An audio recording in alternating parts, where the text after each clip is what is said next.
Hello, I am going to look at this one and Naomi's. So start with Naomi's. Oh yeah, this cool funky one reminds me of 1980s. All right, so I'm not sure I would do that with the phone. One thing that you can be sure of is they want the product to really stand out. So unless this is some sort of paper fold, I probably would pop the entire phone out, even consider having it go over this border so that it looks like it's jumping off the page. Okay, so this is your guidebook with different font sizes. You want to be consistent. You want to edit out widows. It's one word on a line. It's not clear why this is big and then that is not big, other than you couldn't fit it on the page. I recommend too making every subsection bold so it's easy to get to.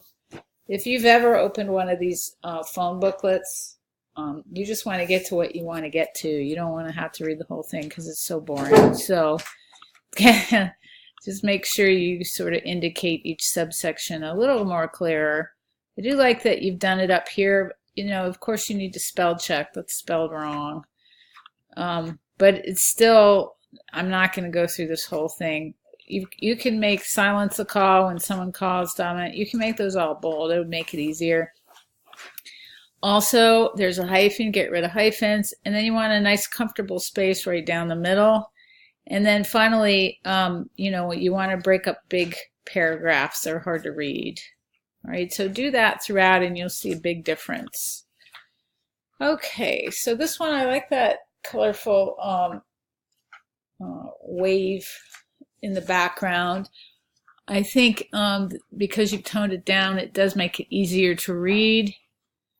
So, and also this is a good use of bold to get through every section easier. Nobody wants to read the whole thing. I would, though, be a little more consistent. You've got a huge space right here,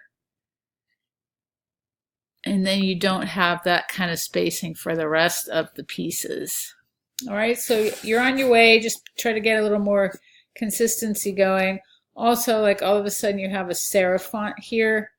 So just be as consistent as possible. That's the #1 goal in graphic design. All right, let me know if you have any questions.